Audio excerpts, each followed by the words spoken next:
जय हिंद दोस्तों। आज का सबसे पहला इंपॉर्टेंट डेली करंट अफेयर्स आप सभी के सामने ये रहा। हाल ही में फुटबॉलर पेले जी का निधन हो गया है। वह किस देश से संबंधित थे? तो फुटबॉलर पेले का निधन हुआ, इनका संबंध किससे था? ब्राजील से था। दोस्तों आप याद रखिएगा, ये क्वेश्चन पूछा जा सकता है। दोस्तों मैं आपको बता दूं, इन्हें फुटबॉल का जादूगर कहा जाता था। देखिए, अर्जेंटीना ने अभी हाल ही में इस बार का फीफा वर्ल्ड कप जीता है और अर्जेंटीना ने 3 बार फीफा वर्ल्ड कप जीता है। सबसे अधिक बार ब्राजील सफल रही है, 5 बार इन्होंने फीफा वर्ल्ड कप जीता है। दोस्तों पेले का जो पूरा नाम है, इनका पूरा नाम है एडसन एरेंटेस डो नेसिमेंटो। ये इनका पूरा नाम है। पेले, इन्हें प्यार से लोग बोलते हैं। दोस्तों 21 साल के कैरियर में इन्होंने टोटल 1281 गोल किए हैं, जो कि एक अपने आप में वर्ल्ड रिकॉर्ड है। और अपने देश के लिए 92 मैच में 77 गोल किए हैं। दोस्तों पेले के ही नेतृत्व में 1958, 1962 और 1970 में वर्ल्ड कप जीता है ब्राजील। दोस्तों पेले को 2000 में फीफा का प्लेयर ऑफ द सेंचुरी भी नॉमिनेट किया गया, घोषित किया गया 2000 में। आप याद रखिएगा, ये इंपॉर्टेंट है, ये क्वेश्चन आपसे पूछा जा सकता है। साथियों एक बहुत ही दुखद खबर हम तक पहुंची है, आपको भी पता चल गया होगा। प्रधानमंत्री नरेंद्र मोदी जी की मां, इनका नाम है हीराबेन, इनका भी अहमदाबाद में निधन हुआ है। दोस्तों पीएम मोदी जी की मां हीराबेन 100 वर्ष की थी। 30 दिसंबर को अहमदाबाद के एक अस्पताल में इनका निधन हो गया है। दोस्तों इनका जन्म मेहसाणा गुजरात में हुआ था। इनकी शादी जो हुई थी दामोदर दास मूलचंद मोदी से हुई थी, तो जो कि पेशे से चाय वाले थे और इन्हीं का हाथ बटाते थे हमारे देश के प्रधानमंत्री नरेंद्र मोदी जी।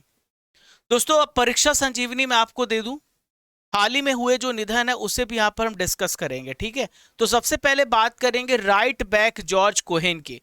इंग्लैंड के 1966 में वर्ल्ड कप विजेता थी जब इंग्लैंड, तब ये उस विजेता टीम के ये क्या थे? हिस्सा थे। इनका निधन हो चुका है। हाल ही में केशव मूर्ति का निधन हुआ। ये पद्मश्री से सम्मानित किए गए हैं HR केशव मूर्ति। हाल ही में भैरव सिंह राठौड़ का निधन हुआ, ये लांस नायक थे। मराठी लावड़ी सिंगर, हाल ही में सुलोचना चावड़ जी का निधन हो गया है। इंपॉर्टेंट परीक्षा संजीवनी है, 1 नंबर आपका पक्का है, ध्यान से सुनते जाइए हर एक पॉइंट को। दोस्तों आप देख रहे हैं डेली करंट अफेयर्स और मैं हूं आप सभी का राजा गुप्ता। सुबह 6 बजे आप सभी को लाइव जुड़ना है। 31 दिसंबर के करंट अफेयर्स को हम पढ़ रहे हैं, डेली सुबह 6 बजे आना है। आपको इस सेशन में क्या स्पेशल मिलेगा? स्पेशल स्टैटिक जीके मिलेगा। डेली करंट अफेयर जो भी पढ़ते हैं उसका टेस्ट होगा। यूट्यूब की हिस्ट्री में पहली बार ऐसा हो रहा है, तुरंत पढ़ो तुरंत टेस्ट दो, ठीक है। इसके अलावा दोस्तों आपको बता दूं, मैं आपको इसकी PDF भी मिल जाती है फ्री में। यह है करंट अफेयर्स की Brahmastra class. Question number 2 very very important. हाल ही में रिकॉर्ड 6वीं बार इजराइल के प्रधानमंत्री के रूप में हाल ही में किसने शपथ ली है? दोस्तों हालांकि मैंने आपको पहले बता दिया था, बेंजामिन नेतान्याहू ने चुनाव जीता था। बेंजामिन नेतान्याहू जो हैं कोलिशन गवर्नमेंट के नेता बनाए गए थे, अभी इन्होंने शपथ ली है। तो बेंजामिन नेतान्याहू 6वीं बार इजराइल के क्या बने हैं? इजराइल के PM बने हैं। यार लैपिड की ये जगह लेंगे। किनकी जगह लेंगे? यार लैपिड की जगह लेंगे। यह है बेंजामिन नेतान्याहू। देखा जाए तो बेंजामिन नेतान्याहू का बहुत ही फ्रेंडली रिलेशन है हमारे भारत के PM के साथ, आपने देखा होगा। दोस्तों बात करें तो मैं इसके पीछे पूरी हिस्ट्री बता देता हूं। इजराइल में अगर आप देखें तो लास्ट 4 to 5 ईयर्स में 5 बार यहां पर चुनाव हो चुके हैं और 5वीं बार संसदीय चुनाव में बेंजामिन नेतान्याहू ने लिकुड पार्टी और अन्य पार्टियों के साथ कोलिशन गवर्नमेंट बनाया है। जब बहुत सारी पार्टी मिलकर के सरकार बहुमत साबित करती हैं तो उस पार्टी को गठबंधन सरकार कहते हैं, उसे हम गठबंधन पार्टी कहते हैं, ठीक है। तो इसमें 64 सदस्यों का इन्हें समर्थन मिला है। तो यहां पर ऐसा बार बार क्यों होता है? क्योंकि यहां पे किसी भी को मेजॉरिटी नहीं मिलती है ना, बार बार लोग अपना पाला बदलते रहते हैं। अभी कुछ राज्यों में आप देख पा रहे होंगे, महाराष्ट्र में उद्धव ठाकरे थे CM, फिर बाद में एकनाथ शिंदे बन गए। MP में जो कमलनाथ थे, फिर बाद में शिवराज सिंह चौहान बन गए, अपना पूरा 5 साल पूरा ही नहीं कर पा रहे। दोस्तों इजराइल की जो संसद है मैं उसे दिखा देता हूं आपको। तो ये इजराइल की संसद है।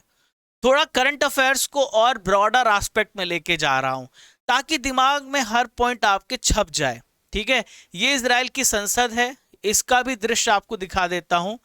इसे हम बोलते हैं नेसेट।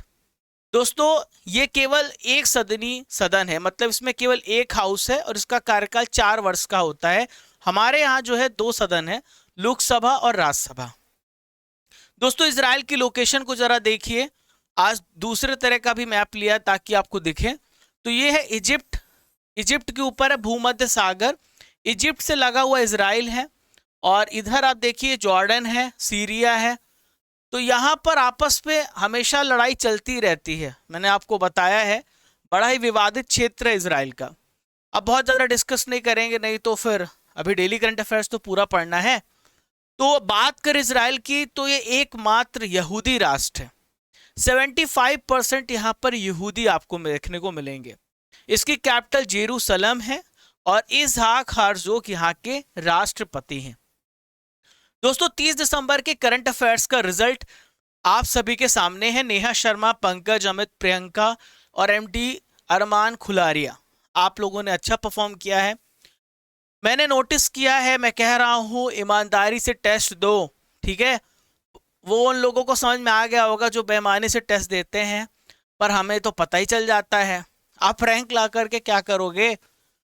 यहाँ नाम नहीं आना चाहिए, सिलेक्शन लिस्ट में नाम आना चाहिए। ये तो वो है कि मैं डेली प्रैक्टिस कराता हूँ ताकि आपका जो तैयारी है संपूर्ण हो, आप उस चीज से बंधे रहें। दोस्तों डेली करंट अफेयर्स का यहाँ पर आपको फ्री में पीडीएफ मिलता है क्रेजी जीके ट्रिक एप्लीकेशन पर।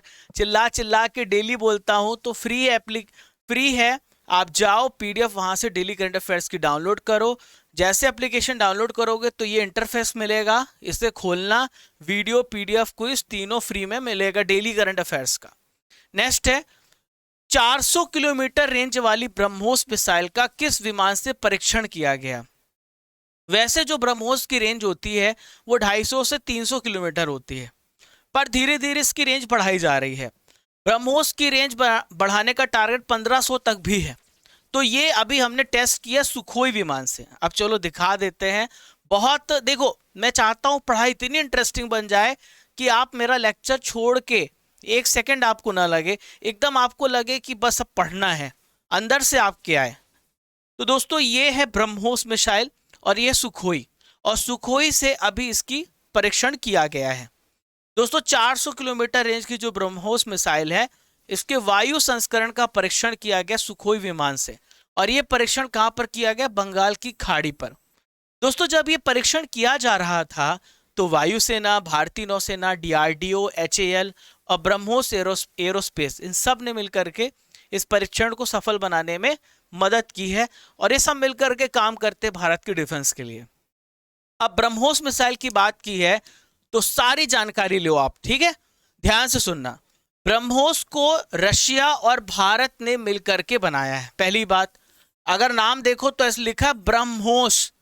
तो ब्रह्मोस, ब्र मतलब ब्रह्मपुत्रा और मॉस मतलब मॉस्कोवा। मॉस्कोवा रिवर है रशिया में और ब्रह्मपुत्रा रिवर भारत में है। ठीक है, तो दोनों नदियों का नाम का मिश्रण है ब्रह्मोस। तो ब्रह्मोस जो है 2007 में पहली बार भारतीय सेना में शामिल हुआ है, और 1998 में भारत रूस के बीच करार हुआ था कि दोनों मिलकर के ब्रह्मोस को बनाएंगे। 290 किलोमीटर तक इसकी रेंज है, स्पीड है 2500 किलोमीटर प्रति घंटा, और लंबाई है 26 से 30 फीट। समझ जाइए कि एक आदमी मतलब 5 आदमी के लंबाई के बराबर है। ठीक है, फरवरी 2011 में इंडियन आर्मी ने 3000 करोड़ रुपए में ब्रह्मोस मिसाइल का ऑर्डर दिया है। क्लियर है? और भी पॉइंट्स को मैं आगे बताऊंगा। दोस्तों ब्रह्मोस मिसाइल की जो खासियत है ये आप जान लीजिए। आप इसे एयरक्राफ्ट से, पनडुब्बी से, शिप से, जमीन से, आप कहीं से भी इसे दाग सकते हैं। हवा से छोड़ने पर ब्रह्मोस की रेंज 400 किलोमीटर की हो जाती है। क्लियर है? चलिए दोस्तों, महामैराथन की जो करंट अफेयर्स है वो कल मैंने आपको पढ़ाया है पूरे साल का। कैसा लगा जरूर फीडबैक देना। और जिन्हें नहीं पता है, जो अभी नए जुड़ रहे हैं, देख लेना करंट अफेयर्स की मैराथन क्लास, पूरे 2022 के करंट अफेयर्स है। गुड न्यूज़ ये भी है कि 2021 का भी ला रहा हूँ, ठीक है। एक साल और 2021 का भी रिवीजन कराऊंगा, बता दे रहा हूं आपको, आएगा, उसका इंतजार कीजिए। चलिए, कफ सिरप डॉक 1 मैक्स की अत्यधिक खुराक लेने से 18 बच्चों की मृत्यु हो गई है।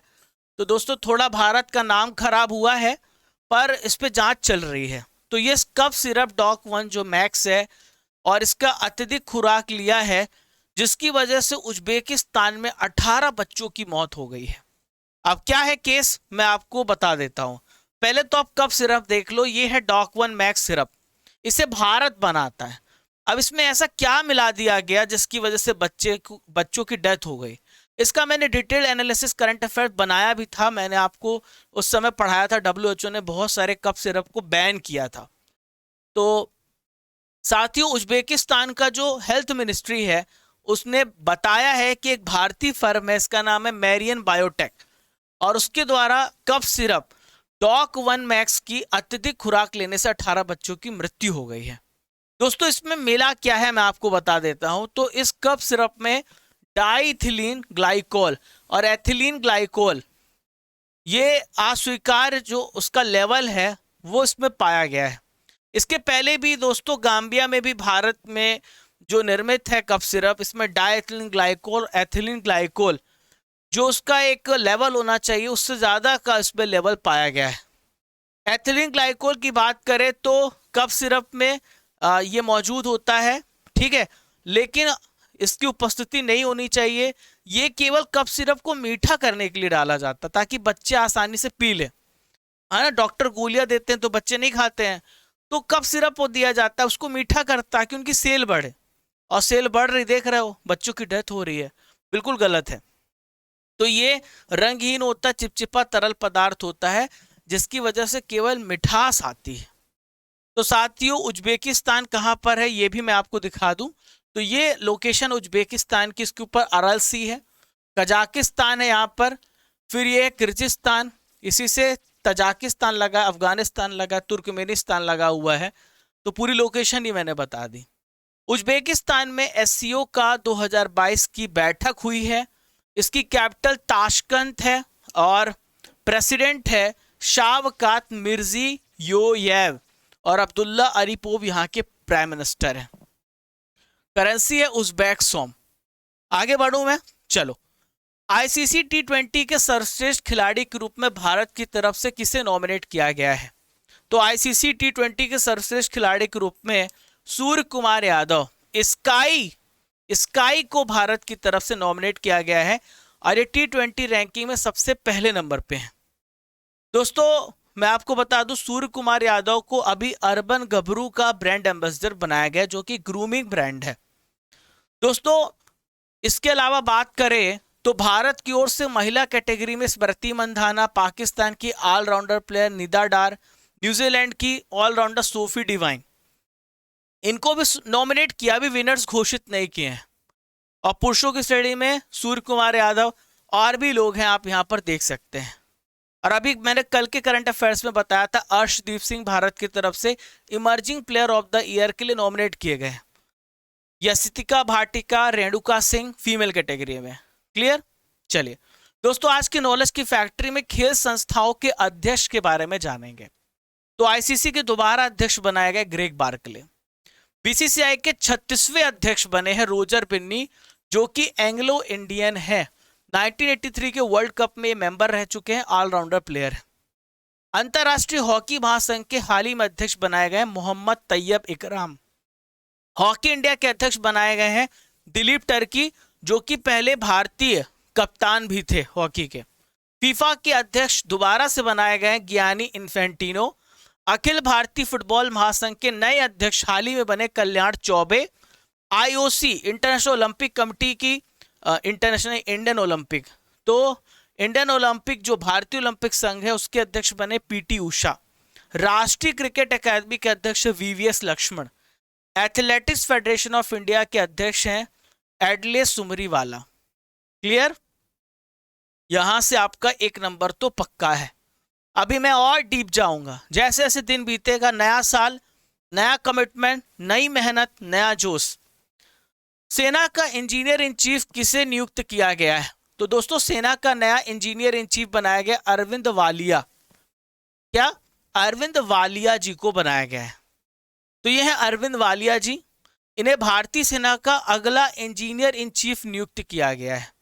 तो ये जनरल हरपाल सिंह का स्थान लेंगे। क्लियर? नेक्स्ट क्वेश्चन, मांगदेछू जल विद्युत परियोजना किस देश को हाल ही में सौंपी गई है? तो मांगदेछू बहुत महत्वपूर्ण है। मांगदेछू जल विद्युत परियोजना भूटान को सौंपी गई है। किसे? भूटान को सौंपी गई है। भारत ने मदद की है इस परियोजना को बनाने में। तो आप देख पा रहे हैं मेरे पीछे, ये है मांगदेछू जल विद्युत परियोजना। देखिए कितना सुंदर है। भारत ने भूटान की इलेक्ट्रिसिटी उत्पादन बढ़ाने के लिए ये परियोजना बनाई है, जल विद्युत परियोजना। ये 720 मेगावाट की है, भारत की सहायता से लागू किया गया है और भूटान में ड्रक ग्रीन पावर कॉरपोरेशन को सौंप दी गई है। इसका उद्घाटन 2019 में किया गया था। ठीक है, भारत ने टेक्निकल सपोर्ट भी दिया, भारत ने पैसा भी दिया है, तो भारत ने पड़ोसी देशों का भी ख्याल रखता है। नेक्स्ट, राजीव बड़याल को किस देश की राष्ट्रीय अंतरिक्ष परिषद सलाहकार समूह में शामिल किया गया है? तो दोस्तों अमेरिका में, कहां पर? अमेरिका की राष्ट्रीय अंतरिक्ष परिषद सलाहकार समूह में शामिल किया गया है राजीव बड़याल को। तो यह है राजीव बड़याल, देख पा रहे हैं आप। अमेरिका की प्रेसिडेंट में उपराष्ट्रपति कमला हैरिस, इन्होंने भारतीय अमेरिकी, ये चूंकि भारतीय मूल के हैं इसलिए मैं यहां पे करंट अफेयर्स में ले रहा हूं, ऐसे प्रश्न बनते हैं। तो राजीव बड़याल को राष्ट्रीय अंतरिक्ष परिषद के यूजर एडवाइजरी ग्रुप में नॉमिनेट किया है। दोस्तों कमला हैरिस आपको पता है ये अमेरिका की उपराष्ट्रपति हैं, पहली महिला उपराष्ट्रपति हैं। नेक्स्ट दोस्तों यहां पर मैप है, लोकेशन जरा देखिए, यूनाइटेड स्टेट्स ऑफ अमेरिका है, नॉर्थ अमेरिका है, इसके ऊपर कनाडा है, आप देखें आप, और यहां पर है ग्रीनलैंड। ठीक है, ऊपर आर्कटिक ओशन है और इधर देखिए अटलांटिक ओशन है, ये बरमूडा है, यहाँ पर एक कैरेबियन आइलैंड है, कैरेबियन सी है, गल्फ ऑफ मैक्सिको है, ये है मैक्सिको, यहाँ पे हवाई आइलैंड है। ठीक है, तो ये लोकेशन है अमेरिका की और उसके पड़ोसी देशों की। नेक्स्ट, वार्षिक रिपोर्ट के अनुसार 2019 की तुलना में 2021 में भारत में सड़क दुर्घटना में कितनी कमी आई है? तो साथियों 8.1% की 2019 की तुलना में 2021 की बात करें तो दुर्घटना में कमी आई। हालांकि इसके पीछे कारण है कि 2 साल लॉकडाउन लगा तो लोग गाड़ी चलाए नहीं, तो मरेंगे कैसे, भिड़ेंगे कैसे, एक्सीडेंट होगा कैसे? तो दोस्तों 2 सालों तक ऐसे रिपोर्ट में बताया गया है कि कोविड की वजह से लॉकडाउन लगा हुआ था तो लोग रोड में नहीं आए, इस वजह से उनका एक्सीडेंट नहीं हुआ। और दोस्तों अभी देखें आप, आज की बात है, ऋषभ पंत जो है उनका एक्सीडेंट हो गया और बहुत बुरी तरीके से इंजर्ड हुए हैं। भारत में बहुत ज़्यादा मौतें होती हैं, तमिलनाडु में सबसे ज़्यादा रोड एक्सीडेंट की वजह से मौतें हुई हैं, मैंने आपको करंट अफेयर्स में पढ़ाया है। दोस्तों सड़क परिवहन और राजमार्ग मंत्रालय, इसके मंत्री हैं नितिन गडकरी जी, इन्होंने अपनी रिपोर्ट पेश की है। ठीक है, और बताया है कि 8.1% की कमी आई है सड़क दुर्घटना में। हालांकि 2019 की तुलना में 2021 में सड़क दुर्घटना में मरने वाले की संख्या जरूर बढ़ गई है ना, और ऐसा किसी के साथ ना हो। ईश्वर सबको खुश रखे, अच्छे से रखे, ध्यान से चलो, अपने साइड होके चलो, बहुत स्पीड में मत चलो। बहुत सारी चीज़ों का ध्यान देना होता है जब आप रोड पे चल रहे हो, क्योंकि आप तो संभल के चला रहे हो लेकिन पीछे वाला कैसे चला रहा है आपको नहीं पता, इसलिए वो भी ध्यान देना होता है। मनरेगा के अंतर्गत 15 दिसंबर 2022 तक कितने परिवार को रोजगार मिला है? अच्छा क्वेश्चन है दोस्तों, ये एक रिपोर्ट अभी आई है। तो मनरेगा के अंतर्गत 11.37 करोड़ लोगों को, ये आंकड़ा आपको याद रखना पड़ेगा क्योंकि मनरेगा से संबंधित प्रश्न पूछ लिए जाते हैं, इकोनॉमिक्स से क्वेश्चन भी पूछे जाते हैं, आंकड़े पूछ लिए जाते हैं। तो 11.37 करोड़ लोगों को रोजगार मिला है। मनरेगा का फुल फॉर्म है Mahatma Gandhi National Rural Employment Guarantee Act. अब इसका बात आ रहा है दोस्तों, तो मैं पूरा डिटेल दूंगा, है ना, तो पूरी डिटेल आपके सामने है। साथियों मैं आपको बता दूं कि अब तक जो है ग्रामीण विकास मंत्रालय ने बताया है कि कुल सृजित कार्य दिवस में महिलाओं की भागीदारी भी बढ़ी है, 56.19% महिला भागीदारी बढ़ी है। और अमृत सरोवर मैंने आपको बताया जिसमें यूपी ने टॉप किया है। अमृत सरोवर जल के संरक्षण के लिए बनाए जा रहे हैं, तो उसमें मनरेगा के तहत ही सारे श्रमिकों को लिया जा रहा है और उसमें 25,951 अमृत सरोवर बनाए जा चुके हैं। दोस्तों परीक्षा संजीवनी जो मनरेगा है, पहले मनरेगा नहीं थी, पहले ये नरेगा थी। तो नरेगा अधिनियम 23 अगस्त 2005 को भारतीय संसद के द्वारा पारित किया गया था, लेकिन लागू कब किया गया? 6 फरवरी 2006 को, ये डेट दोनों याद रखना। और 2 अक्टूबर 2009 को गांधी जी की जयंती के दिन राष्ट्रीय ग्रामीण रोजगार गारंटी अधिनियम 2005 में एक संशोधन किया गया और इसमें नरेगा से बदलकर महात्मा गांधी राष्ट्रीय ग्रामीण रोजगार गारंटी अधिनियम कर दिया गया। अभी प्रेजेंट में इसके मंत्री कौन है? गिरिराज सिंह, केंद्रीय ग्रामीण विकास और पंचायती राज मंत्री हैं। साथियों करंट अफेयर्स हो जाता है यहां से खत्म, लेकिन रसमलाई खाएंगे, फिर और भी चीजें करनी है। इंटरपोल की 90 नंबर की महासभा की मेजबानी कौन सा देश करेगा? तो इंटरपोल की 90 नंबर की महासभा की मेजबानी भारत देश करेगा। भारत का सबसे पहला एल्यूमिनियम फ्रेट रेक का उद्घाटन कहां पर किया गया है? तो कहां पर किया गया है?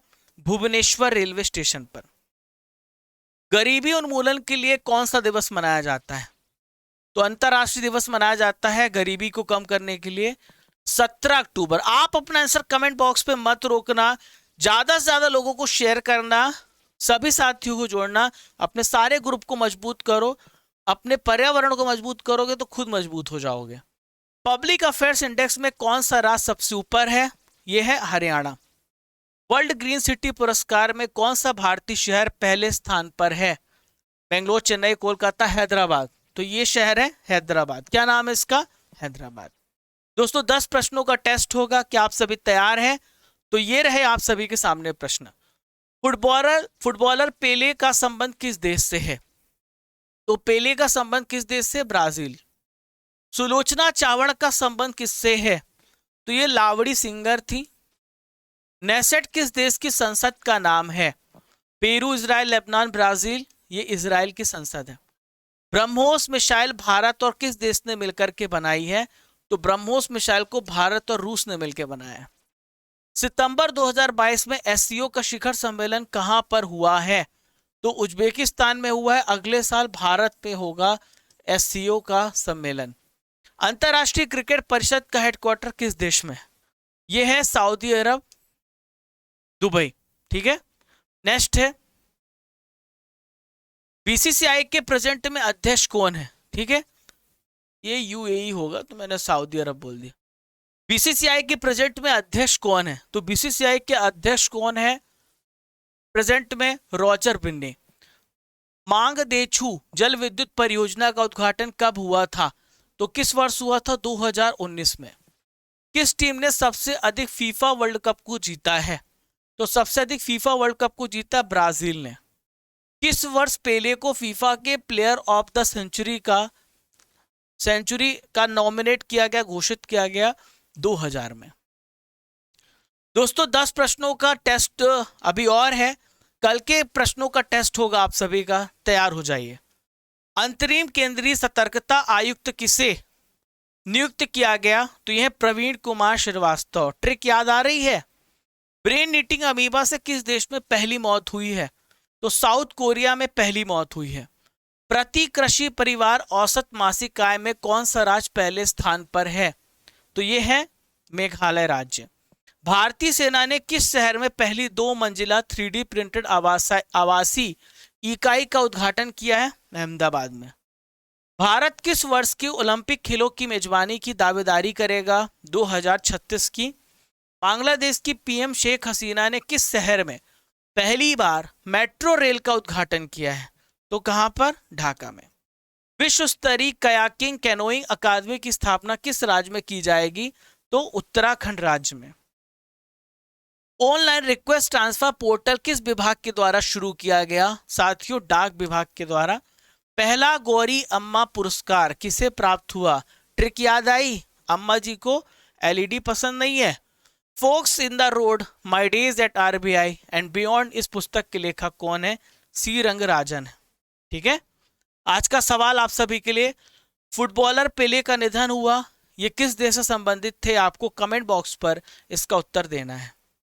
आज के स्टैटिक जीके के पिटारे पर हम क्लासिकल डांस शैली एवं उसके नर्तक और नर्तकी को जानने वाले हैं। ठीक है, तो तैयार हैं क्या आप सभी?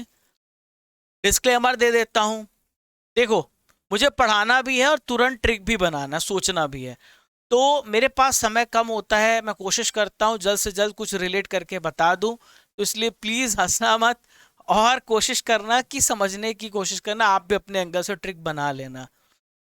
मृणालिनी साराभाई का संबंध किस शास्त्रीय नृत्य से है? तो इनका संबंध भरतनाट्यम से है। अब दोस्तों साराभाई लगा हुआ है और भरतनाट्यम, तो साराभाई से आप याद रखना सारे भाई, भारत के सारे भाई है ना, हमारे भारत के जो हैं सभी लोग जो हैं सारे भाई हैं, तो सारा भाई भरतनाट्यम। इंद्राणी रहमान का संबंध किस शास्त्रीय नृत्य कला शैली से है? तो इंद्राणी रहमान का संबंध ओडिसी से है। किससे है? ओडिसी से। अब दोस्तों इंद्राणी लिखा हुआ तो इंद्र, इंद्राणी बोल रहे तो इंद्र, इंद्र हमेशा ऐसा, हमेशा अपने आप को डिप्टी कलेक्टर समझता था, हमेशा ऊपर है ना, भगवान से भी लड़ जाता था, देवता थे वो इंद्र, और वो लड़ जाते थे भगवान से भी, अपने आप को हमेशा डिप्टी कलेक्टर समझते थे, है ना। ऐसा पुराण जो है वेदों में क्या है मैं नहीं जानता, मैं बस बता रहा हूँ, है ना, रिलेट करो बस। बिरजू महाराज किस क्षेत्र के सुविख्यात कलाकार हैं? तो ये तो आप सब जानते हैं बिरजू महाराज जी के बारे में, तो इनका संबंध कथक नृत्य से है ना, बिरजू महाराज हमारे बीच में नहीं रहे। शोभना नारायण किस शास्त्रीय नृत्य शैली से संबंधित है? तो इनका संबंध भी कथक से है।